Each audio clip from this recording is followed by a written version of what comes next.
ನನ್ನ ತಂದೆ ಅದು ಯಾವ ಕೆಟ್ಟ ಗಳಿಗೆಯಲ್ಲಿ ಮನೆ ಬಿಟ್ಟು ಹೋದೆಯೋ ಏನೋ. ಇದು ಒಬ್ಬ ಅಣ್ಣ ಜೈಲು ಪಾಲಲ್ಲಿ ಹೋದ.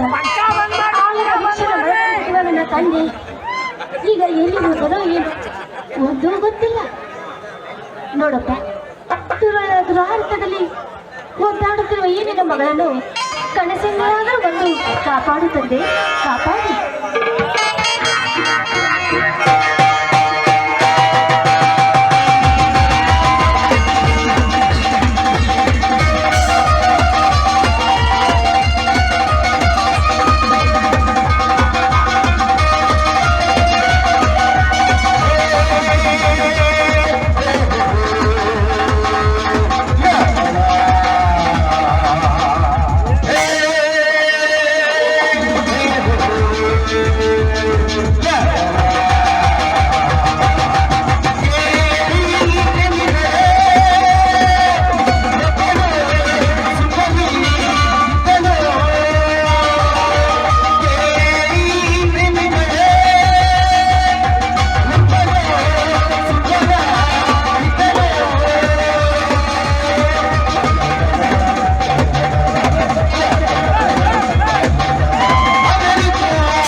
ಹೆತ್ತಪ್ಪನ ಕನಸಿನೊಳಗೆ ಬಂದು ಕಾಪಾಡಲು ಸಾಧ್ಯವಿಲ್ಲ ಯಮನ.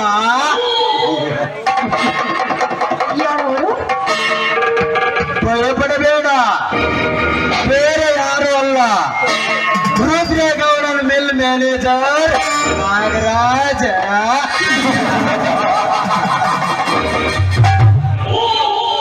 ಹೌದು, ಇಲ್ಲಿ ತನವೇಕೆ ಬಂದಿತ್ತು? ತಮ್ಮ ಆಗಮನ ಅಗತ್ಯವಿದ್ದರೆ ಆಗಮಿಸಬೇಕಾಗುತ್ತದೆ ಅವನ.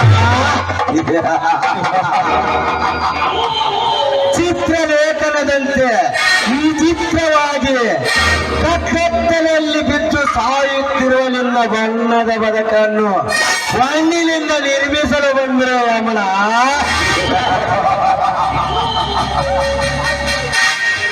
ಹೊಣದಾಶಗಾಗಿ ಗಣವಾದ ಮಾನವನ್ನು ಕಳೆದುಕೊಂಡು ಶ್ರೀಮಂತರ ಸತ್ತಾಗಿ ಬಿದ್ದು ಸಾಯುವ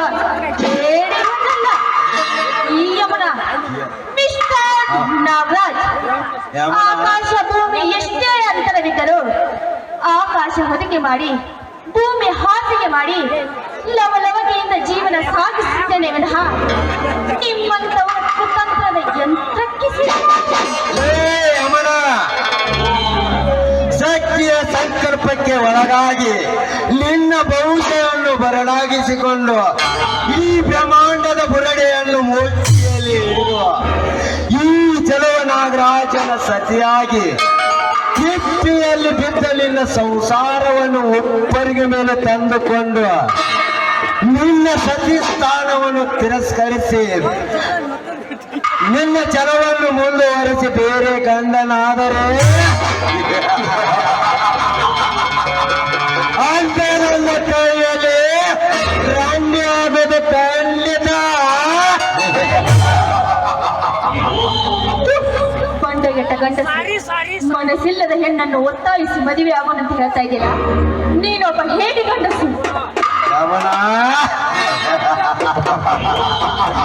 ಕೊಂಡ ಪ್ರಚಂಡನಾದ ಈ ಗಂಡುಗಳಲ್ಲಿ ನಾಗರಾಜನಿಗೆ ಬೇಡಿ ಗಂಡಸನೆಂದು ಮಾತನಾಡುವ ಹೆಚ್ಚು ಹೆಣ್ಣು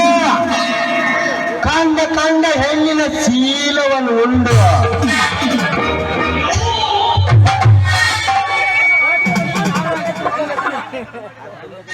ಕಂಡ ಹೆಣ್ಣಿನ ಶೀಲವನ್ನು ಉಂಡು ಗಂಡತನ ಮಾಡುವುದು ಈ ಬಂಡ ನಾಗರಾಜಿಯ ಕೆಲಸ.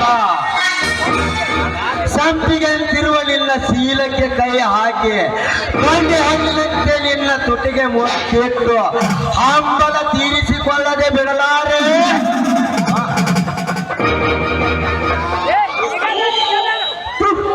ದೂರ ಸರಿದು ನಿಂತು ಮಾತನಾಡೋ ನರ್ಮೇಂದುವೆ. ಕಂಡ ಹೇಳಿನ ಶೀಲ ಇವಳದ್ದೇನು ಪಟ್ಟ ಕೆಟ್ಟದ್ದು ಎಂದು ತಿಳಿದುಕೊಂಡರೆ ಚಂಡಿ ಚಾಮುಂಡಿಯಾಗಿ ಈ ಗಂಟೆಗೆ ಗರತಿಯನ್ನು ಉಂಡೇ ಎತ್ತಿರುತ್ತೇನೆ ಬಂದರೆ ಚಂಡಿ ಚಾಮುಂಡಿ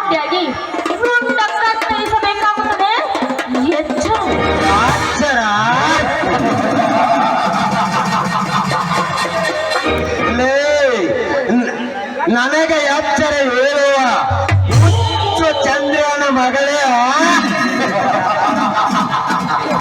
ಚಂಡಿ ಅವತಾರವನ್ನು ತಾಳಿ ಬಂದ ಹೆಣ್ಣಿನ ಗಂಡನಾದ ಆ ಶಿವಶಂಕರ.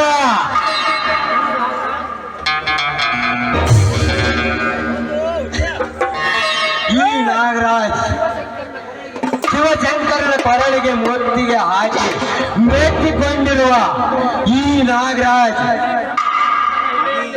ಈ ಬ್ರಹ್ಮಾಂಡವನ್ನು ತನ್ನ ಎಡೆಯ ಮೇಲೆ ಹೊತ್ತುಕೊಂಡು ನಿಂತಿರುವ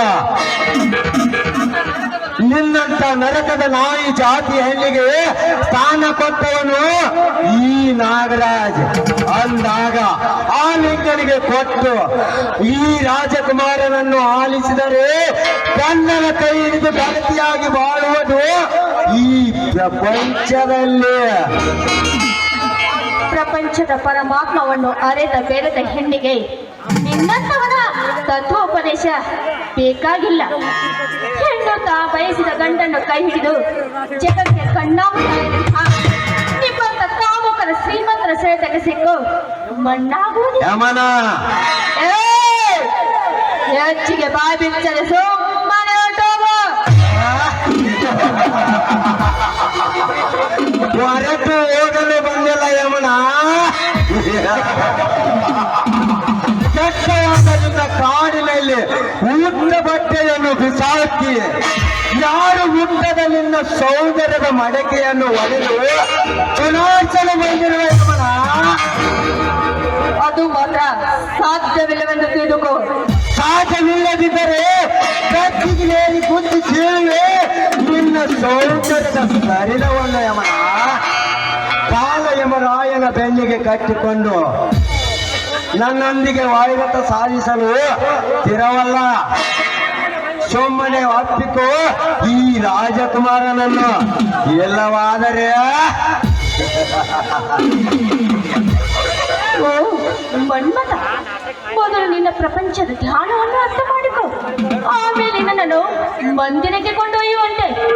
ಹೆಣ್ಣು ಏನೆಂಬುದು ಯೋಚಿಸದೆ ನೀ ನನ್ನನ್ನು ಮುಟ್ಟಲು ಬಂದರೆ ಹೊರತು ಮೆಟ್ಟಿಲಿಂದ ಹೊಡೆಯಬೇಕು. ಎಚ್ಚರ.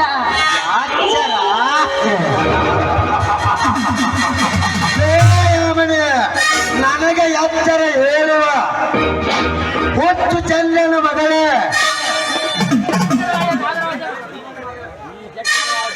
ಈ ಚಿಟ್ಟಿಗೆ ನಾಗರಾಜನ ಮೇಲೆ ಪೆಟ್ಟು ಹಾಕುವ ಎದೆಗಾರಿಕೆ ನಿನಗಿದ್ದರೆ ದ್ರೌಪದಿಯ ವಸ್ತ್ರಹರಣ ಮಾಡುವಾಗ ಕುಸ್ತಿಯ ತನದಲ್ಲಿ ಚಡ್ಡಿ ಹಾಕಿ ತೊಡೆ ಬಾರಿಸೇ ತೀರುವೆ.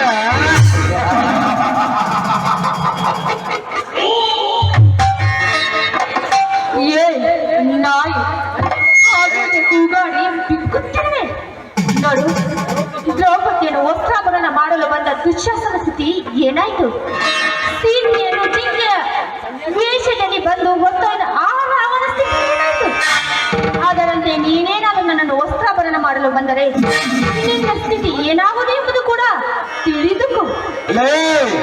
ದೊಡ್ಡ ವೇದಾಂತ ಹೇಳುವ ದೊಡ್ಡ ರಂಡೆ ಆ ರಾವಣ ದುಶ್ಯಾಸನನಂಗ ನಪಸುಕನಲ್ಲ ಈ ನಾಗರಾಜ್. ಸೇಡಿಗೆ ಕಡಿವಾಣ ಹಾಕಿಕೊಂಡು ಎಡಗಾಲಿನಿಂದ ಒತ್ತು ನಿಮ್ಮಂತ ಪೆದ್ದ ರಂಡಿಯರ ಬಡತನವೇ ಅಳಿಸುವುದು ಬಲವಾದ ಛಲ.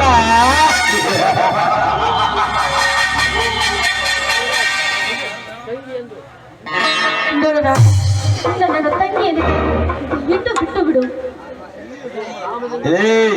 ಕಾಮದಿಂದ ಕೊಪ್ಪಿದ್ದು ಉಬ್ಬಿ ನಿಂತಿರುವ ಈ ನಾಗರಾಜನಿಗೆ ನೀನ್ಯಾವ ತಂಗಿಲೇ ಬಾ.